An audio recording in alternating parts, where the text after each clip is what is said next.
Salut, c'est Maxence, bienvenue dans cette nouvelle vidéo. Alors aujourd'hui on va parler de la clause de substitution. Donc dans cette vidéo je vais répondre à 3 questions. La première c'est déjà qu'est-ce que c'est, la seconde c'est quand est-ce qu'il faut la mettre et la troisième c'est comment ça se passe. Mais avant ça n'hésite pas à t'abonner sur ma chaîne YouTube pour recevoir 2 vidéos par semaine sur l'immobilier en avant-première. Donc premièrement, qu'est-ce que la clause de substitution? La clause de substitution c'est une clause que tu rajoutes à ton compromis lorsque tu veux substituer la vente d'un bien immobilier. Donc substituer, c'est-à-dire que lorsque tu veux remplacer une chose par une autre, donc là en l'occurrence dans l'immobilier, ça va être tu veux remplacer un acquéreur par un autre. Deuxième question, quand est-ce qu'il faut la mettre? Donc il y a plusieurs cas de figure. Le plus courant, c'est lorsque tu veux acheter un bien immobilier par le biais d'une société, donc une SCI, une SARL de famille ou autre, mais que tu n'as toujours pas créé cette structure et que tu as déjà trouvé un bien.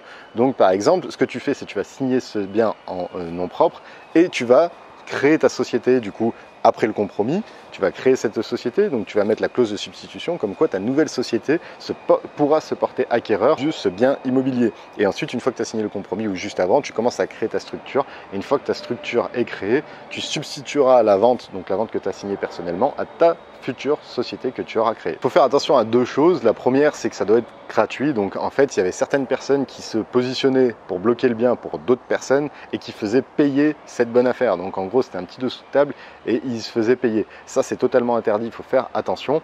Et deuxième chose à laquelle il faut faire attention, c'est que tu reprends exactement les mêmes conditions que la vente initiale. Donc si par exemple, tu as un pote qui s'est positionné sur un bien immobilier, qui t'est dit comme ça, il met une clause de substitution pour te le substituer et que toi, les conditions qu'il a signées, ça ne te convient pas, et ben c'est tant pis, tu es obligé de les accepter si tu acceptes la substitution. Parce que tu reprends le contrat comme il a été signé. Donc si par exemple, tu as différentes conditions qui ne t'intéressent pas, tu devras reprendre ces conditions si tu souhaites reprendre ce contrat. Troisième question, donc comment est-ce que ça se passe? C'est très simple, lorsque tu penses que tu vas créer une structure pour substituer la vente à cette structure, tu avertiras le notaire en lui disant, bah voilà, je pense que je vais créer une structure pour acquérir ce bien, par contre elle est toujours pas créée, donc je vais signer le compromis en nom propre, et lui te donnera un document à remplir. Donc c'est un document où tu diras que tu souhaites substituer la vente à une tierce personne, donc que ce soit une personne morale ou une personne physique, et lui viendra le mettre dans le compromis, de le rajouter en annexe, et comme ça te permettra, si tu le souhaites, de substituer la vente.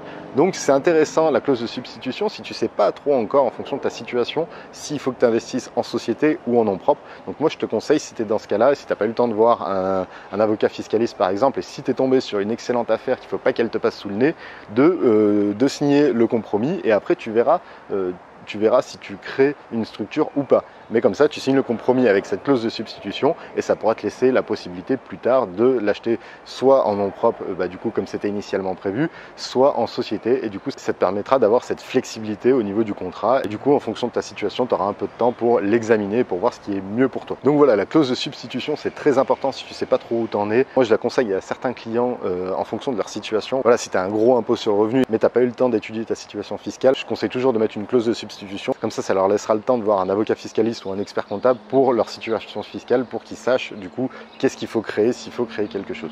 Donc voilà, moi je te conseille de le mettre si tu as vraiment un doute, si tu n'as pas encore créé de structure et que tu penses la créer, mets-la toujours, ça coûte rien, c'est gratuit et au moins ça t'engage en pas grand chose. Au pire tu l'achèteras en nom propre, donc voilà, ça n'impacte pas forcément la vente. Donc voilà, j'espère que cette vidéo t'a plu, n'hésite pas à la liker et à la partager, et si tu veux aller plus loin, tu n'hésites pas à télécharger les 2 heures de formation totalement gratuite où je t'explique comment devenir indépendant financièrement grâce à l'immobilier. Donc là c'est vraiment mon cas perso, c'est mon vécu, donc je t'explique tout ça. Donc c'est en dessous sur YouTube dans la description, tu auras un lien, n'hésite pas à y cliquer, ou au-dessus sur Facebook. Et moi je te dis à très bientôt pour une prochaine vidéo. Ciao!